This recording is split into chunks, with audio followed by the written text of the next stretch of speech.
Good morning, everyone. I want to show you some things about doing dovetail or wood box construction if you're going to be using an undermount track, like a track like this here. Okay, and it works for almost all of them. This is just a generic track. I think it's a copycat of a Blum. I'm only using that because this is a vanity and they don't get used as hard as kitchens do. Anyways, they have mounting blocks right here. And they're various types. Some operate on the side when you open them, or from the front. This one's pretty straightforward. What you want to do is you got a left and a right, left here and right here, and they screw to the front of your box, whether it's plywood. This one's a dovetail box that I had made, and but it really doesn't matter. You're best off to pre-drill these holes, especially in the solid wood, just because you can get some cracking at the sides on these things. Now, I already had this pre-mounted already. I just took it off just to show you here. But basically, this is all you have to do. Screw it right to the front. Like so. All right, so there you have it, like that. And all the controls for front and back, side to side, are all here. So that is all by different manufacturers, and you'll see how they work on that. But in this case, in this track, I'm not going to bother with that. I'm just going to show you how to set them into a cabinet. So I have this. This is just so that I can drill the back pin, which is this part right here. Okay? Because that's actually what holds your drawer from flopping front to back like that. So what I do is I've got a jig here, and this is made by Blum, and it drills the hole on the back of this. So I'll show you like this. You don't have to go deep. You got to go maybe about 1/4 of an inch, and that's it. All right, so got that. But basically it puts a little hole in the back of here, and the track then slides into it like this. So that's basically how the drawer works. So this clips into the back here, keeps the drawer from going up and down, and then the track operates like this. So this gets mounted to the side, but here's the critical thing. You see the distance from here to here? That is an interesting thing. So each track is just slightly different. Now these ones, like I said, you can move them front to back, so you do have a little bit of play.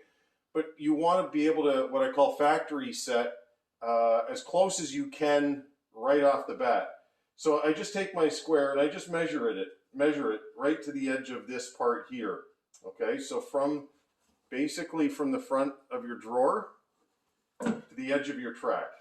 Okay, and I measure that, and it says just shy of 3/4 of an inch. Okay, so that tells me when I put the track into here, okay, I want to set this so that it's 3/4 of an inch back. Okay, so I basically put that right there. Okay, so that, since I measured it, then I know that my drawer is going to come flush to there, and then my drawer front fills out the rest, because I made my drawer fronts the same thickness as my face frame there. So I'm just going to show you what I do here. I'll just do one quickly, and then you can see. I usually like mounting the top one first, but in this case I'm just going to mount this one, and you can see the difference of what happens. Okay, so I take my square, put it up tight, and I always just put one or two screws in so I can check it. Okay, so I don't, when I finish out a drawer, I should have about 8 screws, 4 in the front, 4 in the back, and that's generally enough to hold it. But for the sake of adjustment, as I'm trying to do this, because this is a custom cabinet, so especially with a face frame, then this just gives me a bit of an opportunity. So here we go. And this way I have to take a screw out. It's not a big deal. Okay. Here we have it. Drawer box.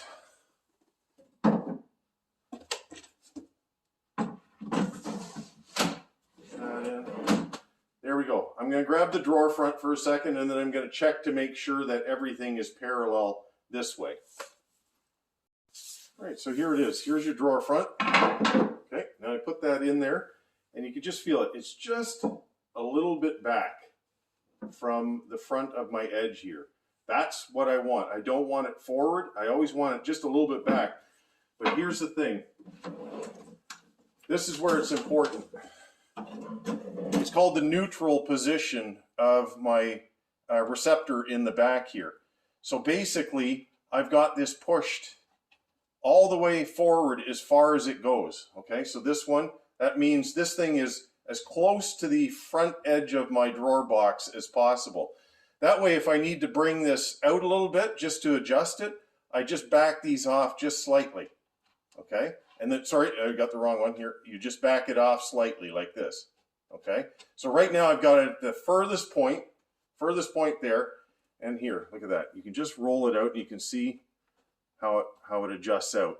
So there's basically about just shy of 3 mil of adjustment on this, but I always like to have it just a little bit back, and then I just move it forward. Okay, and then you have this right here where it's just, I'd say, like a 0.5 millimeter, maybe just a little bit less back, and then that way I have that amount of adjustment on this, and it works out perfectly every time. So now I know my dimension. Okay, like I said, 3/4 of an inch back, and then you know your track is set, and that is pretty well indicative of most tracks. But whichever one you have, use that as a benchmark, and then try it out and see it. Just test it. So like I said, I've got 2 screws in each track, and I can move them around wherever I need it to go. But right now it's set pretty well, and I can fire the screws in. But I do want to put in my top track here first before I finish this out, because I'm going to need to have something under the track just to give my spacing. Anyways, this is the easiest way to do this type of track, and it works for Blum, Heddick, Salici, and any of the other major brands. All right, have a good one. All right, so here's some bonus footage. So this is a face frame construction. So how do you get the drawer fronts to fit in nicely? Here's the secret, and this is about proportion. These little blocks here are 3/32 of an inch thick. Okay, that would be probably like 2.5 millimeters in thickness. That is your gap. That's your gap for your bottom, your sides, and your top, and anything in between is 3/32 or 2.5 mil. It's actually just a little shy of it.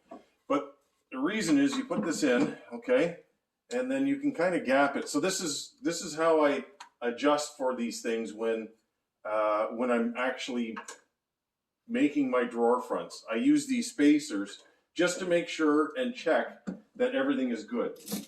So basically I get that in there, and you do a visual check on it. And I'm using clamps here that have plastic little pads on them, and just so that they don't mar. And I am not squeezing the crap out of this. I'm just enough to hold it in place. And then I just use my 23 gauge pinner. Okay, and that's all I need to do to set the drawer into the opening like this. And then I can get my next one on top. Okay, put that in, put the next drawer front in. And the reason you can do this, or the reason you do it this way, is I pin it on from the back side. And that way, if there's any adjustment, I can always take the drawer front off. Like, it's very easy to pull that off with a 23 gauge nail, and then I can readjust it and move it around. But like when I am putting the next one in, I make sure that these set blocks are in place. Next one goes on, and so on like that. Same thing on the bottom here, and you can see that. Okay. There we are. And then you just set these for your opening size on here like that, and you are good to go. But you can see the gapping, because you want that consistent all the way around the drawer like that. And visually, if you go thicker than this, like if you try to go 1/8 of an inch, it really doesn't look right. 3 30 seconds, that's kind of the sweet spot for this. All right,